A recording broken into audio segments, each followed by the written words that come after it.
لوگوں کو معاف کر دینا یہ بغیر حساب کے جنت دلانے والا عمل ہے، لیکن افسوس کی بات یہ ہے کہ آج کل اس نیکی پر عمل کرنے والے لوگ بہت کم نظر آتے ہیں۔ غصہ، بغض، کینہ یعنی کہ دل میں دشمنی چھپائے رکھنا بہت عام سی بات ہے۔ دوسروں سے چھوٹی چھوٹی وجہ پر ذرا سی غلطی سے تعلق توڑ دیے جاتے ہیں، دل میں باتیں بٹھائی جاتی ہیں، بدلے لیے جاتے ہیں، جبکہ نبی پاک صلی اللہ علیہ وآلہ وسلم نے درگزر کرنے والوں کو جو خوشخبری سنائی وہ سنیں، آپ کا دل خوش ہو جائے گا۔ نبی پاک صلی اللہ علیہ وآلہ وسلم نے ارشاد فرمایا کہ قیامت کے دن جب لوگ حساب کتاب کے لیے رب العالمین کی بارگاہ میں حاضر ہوں گے، ایک پکارنے والا پکار کر کہے گا کہ وہ لوگ کھڑے ہو جائیں جن کا اجر اللہ پاک کے ذمہ کرم پر ہے، اور وہ لوگ جنت میں داخل ہو جائیں۔ اسے پوچھا جائے گا کہ وہ لوگ کون ہیں جن کا اجر اللہ پاک کے ذمہ کرم پر ہے، تو وہ پکارنے والا کہے گا وہ لوگ جو لوگوں سے درگزر کر دیا کرتے تھے۔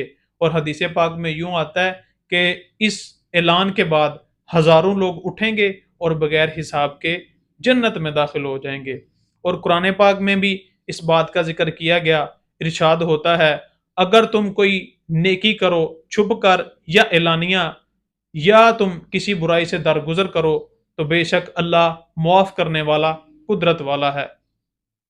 یعنی یہاں یہ بات کی گئی کہ اگر تم نیکی کرو، چاہے چھپ کر کرو یا اعلانیہ کرو، یا کسی برائی سے درگزر کر دو، تو بے شک اللہ معاف کرنے والا ہے اور قدرت والا ہے۔ یعنی کہ اللہ کریم ہر لحاظ سے سزا دینے پر قادر ہونے کے باوجود بندوں سے درگزر کرتا ہے۔ تو اگر کسی بندے سے آپ کے ساتھ زیادتی ہو جائے، کوئی پریشانی والا معاملہ ہو جائے، تو آپ بھی اسے درگزر کر دیں، کیونکہ اللہ درگزر کرنے والوں کو پسند فرماتا ہے۔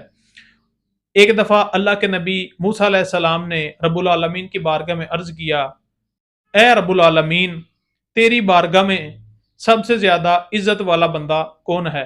تو ارشاد فرمایا، موسیٰ، جو بندہ قدرت رکھنے کے باوجود معاف کر دے وہ میری بارگاہ میں سب سے زیادہ عزت والا ہے۔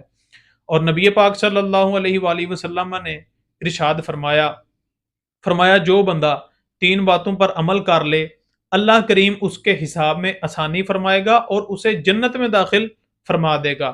صحابہ کرام نے عرض کیا یا رسول اللہ، ہمارے ماں باپ آپ پر قربان ہو، وہ کون سی تین باتیں ہیں؟ فرمایا، جو تجھ سے توڑے اس سے جوڑ، جو تجھ پر ظلم کرے اسے معاف کر، جو تجھے محروم کرے اسے عطا کر۔ حضرت ابو ہریرہ کہتے ہیں میں نے عرض کیا یا رسول اللہ، اگر میں اس پر عمل کر لوں تو مجھے کیا ملے گا؟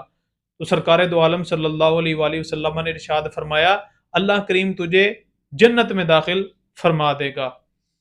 اور ایک نبی پاک صلی اللہ علیہ وآلہ وسلم نے بڑی پیاری نصیحت بھی فرمائی۔ یہ نصیحت کسی ایرے گیرے بندے کے لیے نہیں، بلکہ یہ میرے لیے، آپ کے لیے، سب لوگوں کے لیے ہے۔ وہ نصیحت کیا ہے؟ سرکار دو عالم صلی اللہ علیہ وآلہ وسلم نے ارشاد فرمایا، کیا تم ابو زمزم کی طرح نہیں بن سکتے؟ تو صحابہ کرام نے عرض کیا یا رسول اللہ، یہ بندہ کون ہے، اس کی کیا خاصیت ہے؟ سرکار دو عالم صلی اللہ علیہ وآلہ وسلم نے فرمایا، یہ پہلے لوگوں میں ایک بندہ تھا، جب بھی صبح ہوتی تو یہ رب العالمین کی بارگاہ میں اس طرح دعا کیا کرتا کہ یا اللہ، آج کے دن میں نے اپنی عزت اس بندے پر صدقہ کر دی، یعنی کہ اسے میں نے معاف کر دیا جو مجھ پر ظلم کرے۔ یعنی کہ ابھی دن کی شروعات ہو رہی ہے، ابھی کسی نے ظلم نہیں کیا، ابھی کسی نے پریشان نہیں کیا، پہلے ہی سے یہ ارادہ بنا رہا ہے کہ آج کے دن اگر کس نے مجھ سے زیادتی کر دی، مجھے ظلم کا نشانہ بنایا، تو میں پہلے ہی سے ارادہ کرتا ہوں کہ میں نے اسے پہلے ہی سے معاف کر دیا۔ تو ہمیں بھی چاہیے کہ ہمیں جو چیزیں غصے پر ابھارتی ہیں، نفرتیں پھیلانے پر ابھارتی ہیں، ان چیزوں کو ہم پہلے ہی سے قربان کریں، اور پہلے ہی سے ہم یہ ارادہ کریں کہ اگر کسی بندے سے، اگر کسی مسلمان سے مجھے کوئی تکلیف پہنچ بھی جائے تو میں نے اسے اللہ کریم کی رضا کے لیے معاف کر دینا ہے۔